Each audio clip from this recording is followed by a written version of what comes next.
Zee 24 तास एक पाऊल पुढे. पासवर्ड श्रीमंतीचा मध्ये राजेश तांबे आमचे शेअर बाजार तज्ञ आपल्याबरोबर आहेत. 1800221010 आमचा टोल फ्री क्रमांक आहे. फोन करा तुमच्या शंका आणि प्रश्नांसाठी. स्वागत आहे तुमच्या शंका आणि प्रश्नांचं. आपण तांबे सरांचं स्वागत करूया स्टुडिओमध्ये. तांबे सर, खूप खूप स्वागत तुमचं स्टुडिओमध्ये. आणि सगळे खूप अधीर असतात. दर आठवड्याला आपण फोन घ्यायला सुरुवात करणार आहोत. पहिला फोन सर आपल्याला येतोय, आपण फोन घेऊयात. पहिला फोन येतोय मुंबईहून. सौ म्हात्रे बोलतायत. नमस्कार, सरांना थेट प्रश्न विचारू शकता आपण. Okay okay, thank you. हॅलो, बोला. हॅलो, नमस्कार सर. नमस्कार. हॅलो, मी तुमची फॅन आहे. म्हणजे मी तुमचे नेहमीच आठवड्याला प्रोग्राम बघते. थँक्यू. तर त्यामुळे मला आता विचारायचं होतं, डेअरिंग नाही होत, पण आता तो घाबरत विचारते. तर माझ्याकडे आपल्या तज्ञांनी सांगितल्याप्रमाणे आम्ही JMR इन्फ्रा घेतले, JMR इन्फ्रा घेतले आणि DTL इन्फ्रा घेतले आणि आणखी ऍडव्हर्टाईज आहेत वर्षात. तर हे काय करायचं या शेअरचं आणि स्टॉप लॉस म्हणजे काय आम्हाला विचारतात. स्टॉप लॉस लावून मी सांगितलं, वापर केलं तर बरं होईल. उत्तर घेऊया सरांकडून. धन्यवाद. JMR म्हात्रे मॅडमनी, माझे एक मित्र आहे महिंद्रा अँड महिंद्रामध्ये होते, आनंद म्हात्रे म्हणून. तर मला वाटलं तेच आहे की काय, की मला प्रश्न विचारतात आहे, पण या मिसेस म्हात्रे होत्या नाशिकवरून. मॅडमचा प्रश्न की त्यांनी JMR इन्फ्रा, GTL इन्फ्रा, मला वाटतं इन्फ्राच्या नावावरती त्यांनी दोन्ही शेअर्स घेऊन घेतले. तर आपण टीव्हीवरती बोलल्या जाताना सगळे लोक म्हणतात इन्फ्रास्ट्रक्चर इन्फ्रास्ट्रक्चर. मग इन्फ्रास्ट्रक्चर तो असा वर्ड असतो की माणसाला तो झॉम्बी करून टाकतो, की चला सगळे इन्फ्रास्ट्रक्चरचे स्टॉक घेऊ. म्हात्रे मॅडमना माझं म्हणणं हे आहे की GTL इन्फ्रा ठीक आहे, ती पण एक कंपनी काम करते, त्यांनी पण आपले रूट सर्व्हिस करतात, आपले जे टेलिफोन चालतात जेव्हा ते याचे टावर्सचं काम करतात, पण त्याच्यामध्ये शेअर्स नाही घ्यायचे. तर तुम्ही हा एक चुकीचा शेअर घेतला. ठीक आहे, आता याच्यामधनं निघायचं. आणि JMR इन्फ्रा बेसिकली ही पॉवर कंपनी आहे. तर पॉवर कंपनीचे शेअर्स आता सगळेच खाली आहे. पण मेन पॉवर कंपनीचे अगर तुम्हाला शेअर्स घ्यायचे असतील तर JSW एनर्जी आहे, या रिलायन्स पॉवर आहे, टाटा पॉवर आहे, टॉरेंट पॉवर आहे, हे अशा शेअर्समध्ये आपण इन्व्हेस्ट करायचे. JMR इन्फ्राला पण होल्ड करून ठेवा, विकू नका. जेव्हा पॉवरचं सिच्युएशन म्हणजे बदलाव येईल, कॅपॅसिटीज इन्क्रीजच होणार आहे, की डिक्रीज नाही होणार आहे, म्हणून JMR इन्फ्राला होल्ड करायचं, GTL इन्फ्राला एक्झिट करायचं. निश्चित. पुढचा फोन आपण घेऊया सर. श्री शहा बोलतायत दहिसरहून. आपण त्यांचा फोन घेऊयात. शहा साहेब नमस्कार, थेट प्रश्न विचारू शकता सरांना. नमस्कार साहेब. नमस्कार. माझं नाव दीपक शाह आहे. या हल्लीच्या या रेट्समध्ये ल्युपिन आणि सन फार्मा घेण्यासारखं आहे की? ल्युपिन अजून सन फार्मा, बरोबर, छान प्रश्न विचारला. उत्तर घेऊयात. अजित. जय सर. शाह साहेबांना हे म्हणायचं आहे की माणसाला जेव्हा ट्युबोक्लोसिस होतो, आपण जेव्हा आजारी पडतो, आपण अँटीबायोटिक घेतो, 3 दिवसाचा डोस, 5 दिवसाचा डोस घेतो, 7 दिवसाचा डोस घेतो, त्याच्या पुढे नाही. पण जेव्हा आपण ल्युपिन घेतो आणि जेव्हा आपण ATT घेतो, अँटी ट्युबोक्लोसिस, तर त्याच्यामध्ये हा डोस 9 महिन्यात की 12 महिन्याचा डोस असतो. Cost of manufacturing for rifampicin काही नाही आहे कंपनीला आणि अमेझिंग प्रॉफिट्स आहे. तुम्ही 5 रुपये 6 रुपयाला जी काय त्याची सेलिंग कॉस्ट आहे. फॅन्टास्टिक ड्रग्स, जो कम्प्लीट पॅकेज जे ल्युपिन देते, फॅन्टास्टिक. ल्युपिन आता तुम्ही या भावामध्ये घेतला, येणाऱ्या गुड टाइम्समध्ये मला ल्युपिन अराउंड 1000-1200 रुपयामध्ये दिसतोय समोर. तर ल्युपिन बिलकुल ठेवा. आणि दोन्ही पॅकमध्ये कशाला घेता, की ल्युपिन पण घेता, सन पण घेता. Sun of course is also very equally good, पण दोघांमधून चॉईस करायचा आहे तर गो फॉर ल्युपिन. क्या बात. पुढचा आपण प्रश्न घेऊयात सर. गौरव बोलतायत पुण्याहून. आपण गौरवचा प्रश्न घेऊयात. गौरव नमस्कार, थेट प्रश्न विचारू शकता सरांना. नमस्कार सर. नमस्कार. सर, माझ्याकडे IVRCL हा शेअर्स आहे, 50 क्वांटिटी आहे. तर त्याला सध्या सर म्हणजे मी 40 रुपयाच्या भावाने घेतला होता सर तो. तर त्याची ग्रोथ आहे की नाही सर? ग्रोथ कशी आहे? विचारा. ग्रोथ सगळ्या कंपनीची चांगली असते, कोणतीही कंपनी खराब नसते. मार्केटमध्ये डिमांड असते, माणूस जेव्हा प्रॉडक्ट बनवतो त्याची डिमांड असते. पण काही कंपनीज आपण अशा बघतात की ज्या डेड होतात, त्याच्यामध्ये प्रमोटर्स रिस्पॉन्सिबल असतात. एक लहान बाळ असतं, त्याला आपल्याला रिस्टपुश करण्यासाठी आपल्याला त्याला छान न्यूट्रिशन द्यावं लागतं. तसंच कंपनीचं आहे, आपल्याला त्याला लहान बाळापासून आपण ती वाढवतो, आपण ती बनवतो, इक्विटी आपण घेतो, मग त्याला वाढवतो, प्रॉफिट बनवतो, तो प्रॉफिट परत आपण इन्फ्यूज करतो. That is how you grow. And this is the way the companies have grown. पण अशा कंपनीज पण स्टॉक मार्केटमध्ये आता जो वर्ल्ड ओव्हरचा जो फिनॉमिना आहे ना अजित, आता लोकांना वाटतं झटपट रातोरातमध्ये कमाल व्हायला पाहिजे, पण तसं काही होत नाही. पण as far as IVRCL is concern, good company, चांगली कंपनी आहे. 40 रुपयामध्ये तुम्ही घेतलाय, होल्ड करून ठेवा. क्वांटिटी पण तुमच्याकडे खूप जास्त नाही आहे, 50 शेअर्स फक्त.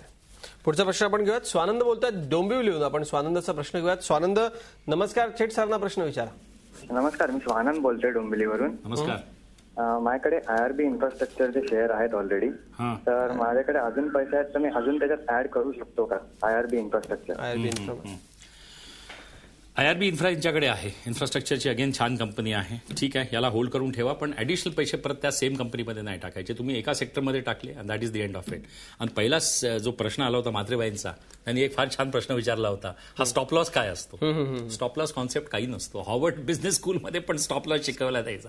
हे सगळे जार्गन शब्द. तुमच्या शेअरची किंमत तुम्हीच सांगा. तुम्हीच सांगा. यामध्ये घ्यायचा, तो खाली गेला तर स्टॉप लॉस लावायचा. जसा अगर तो खाली लुडकत गेला तर घेणार कोण तो स्टॉक?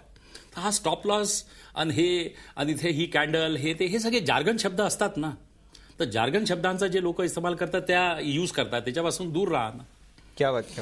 आणि स्वानंदन सर, तुमचं आवडतं जे सेक्टर आहे, ज्या सेक्टरमध्ये तो पैसे टाकू शकतो, असंही त्याला तुम्ही सेक्टर सुचवू शकता की कुठल्या? हिंदुस्थान लिव्हरचा शेअर सांगा. आताच अजितदादांनी सांगितलं की ते काय वरतीला, तुम्ही मराठी शब्द काय म्हटलं, वरती गेला. ONGC ते म्हणतात वरती गेला एका हफ्त्यामध्ये. मला नाही कळलं ONGC का वरती गेला. काही त्यांना काही खूप मोठी डिस्कव्हरी मिळाली की ज्याच्याने तो शेअर वरती गेला. तेवढंच प्रोडक्शन आहे. प्रोडक्शन आता खाली पडतंय बॉम्बे हाय मधून, पण तरी पण हा शेअर अजितदादा म्हणतात वरती गेला. पण म्हणजे त्याच्यासाठी अजितदादांचं नाही आहे. All other factors are responsible for demand supply आहे. आणि दुसरं जसं यांनी म्हटलं की तुम्हाला हे करायचं आहे, हिंदुस्थान लिव्हर खाली गेला, एकदम त्याचा ऍडव्हान्टेज घ्या. FMCGची 20,000 करोडची कंपनी नुक्स अँड कॉर्नर्समध्ये साबण तेल सगळ्यांना विकते आहे. आता घ्या आणि पुढचा भविष्यातला फायदा बघा. 1,000 रुपयाचा भाव दिसेल हिंदुस्थान लिव्हर. पुढचा प्रश्न आपण घेऊयात. सर, अमिता बोलतात मलकापूरहून. अमिताचा फोन आपण घेऊयात. अमिता नमस्कार. थेट सरांना प्रश्न विचारा. हॅलो सर, मी राजेश तांबेंची बोलू इच्छितो. बोला. हा सर, माझा प्रश्न हा आहे की मी ARSS इन्फ्रा घेतला होता 400 रुपयाच्या भावाने आणि आज त्याचा भाव 50 रुपये आहे. तर सर का म्हणजे बुक व्हॅल्यू जर चांगली आहे, बाकी सेल वगैरे चांगला आहे, ग्रोथ चांगली आहे, तरी मग कंपनीचा एवढा खाली भाव का आलाय? विचारत उत्तर घेऊया. ARSS इन्फ्रा प्रश्न यांनी फार छान. 350 रुपयाचं नुकसान. 400 रुपयाला घेतला, 350 रुपयाचा नुकसान आहे. आता हे सगळं हे बोलतात, पण असं आहे बाकीच्या पण सगळ्या गोष्टी बघायला पाहिजे. आता एवढं सगळं जसे यांनी मला हे सगळे शब्द हे विचारले, सगळ्या प्रश्नांचं उत्तर एवढ्या शॉर्ट टाईममध्ये देता नाही येणार. याच्यामध्ये हेच म्हणेल की एक्झिट फ्रॉम द स्टॉक. याच्यामध्ये तुम्हाला काही खूप जास्त पैसे अशी मिळण्याची काय आशंका नाही आहे. Exit from the stock. क्या बात.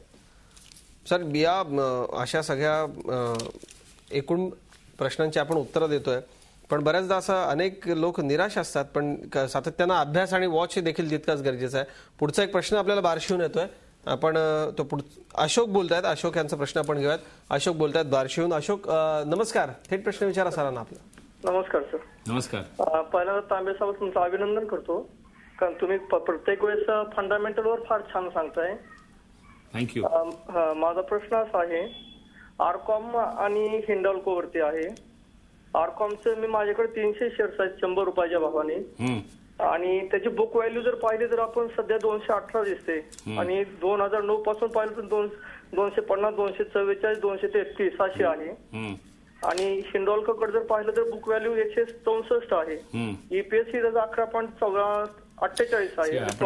वी विल टेक अप हे. आता हे यांचा जो अशोकचा जो प्रश्न आहे त्याच्यामध्ये मी हेच त्यांना म्हणेल की आरकॉम टेलिकॉमची उत्तम कंपनी, त्यांचा डेट थोडा हाय आहे. ठीक आहे, दे वर लेट एंट्रेंट. भारती नंबर 1 आहे, पण या कोणत्याही कंपनीज म्हणणार नाही. सगळ्यांची ग्रोथ आहे इंडियामध्ये. अजित कोणीही माणूस मोबाईल सोडून काय असं तर नाहीये की मोबाईल यूज करणं बंद करून टाकणार आहे. डीप पेनिट्रेशन झालेली आहे. आज वॉट अ मिलियन्स ऑफ पीपलचे सबस्क्रायबर बेस आहे आपल्याकडे. अरे लहान लहान मुलं ट्युशनला जातात तर ते मोबाईल घेऊन जातात. आई आता माझा क्लास संपला, आता मी घरी येतोय. कनेक्टिव्हिटी आहे. कार्पेंटरकडे हे आहे. कोणचा माणूस नाही ज्याच्याकडे आज मोबाईल नाही. तर या companies definitely will do well. And आरकॉमला पण होल्ड करून ठेवा. हिंडाल्कोला तर मी सांगतोय lowest cost producer of aluminium आहे. Alumina, calcine, hydrate, finished. स्वतःचा त्यांचा कॅप्टिव्ह पॉवर प्लांट आहे. स्वतःची होल्ड करायला हरकत. अरे 300 रुपयाचा भाव दिसेल येणाऱ्या टाइम मध्ये. क्या बात. योगेश, अशोक आपण लक्षात घ्या आणि हा शेअर होल्ड करा. पुढचा प्रश्न आपण घेऊयात. योगेश यांचा प्रश्न आहे. औरंगाबादहून योगेश बोलतात. योगेश नमस्कार. थेट प्रश्न विचारू शकता सरांना.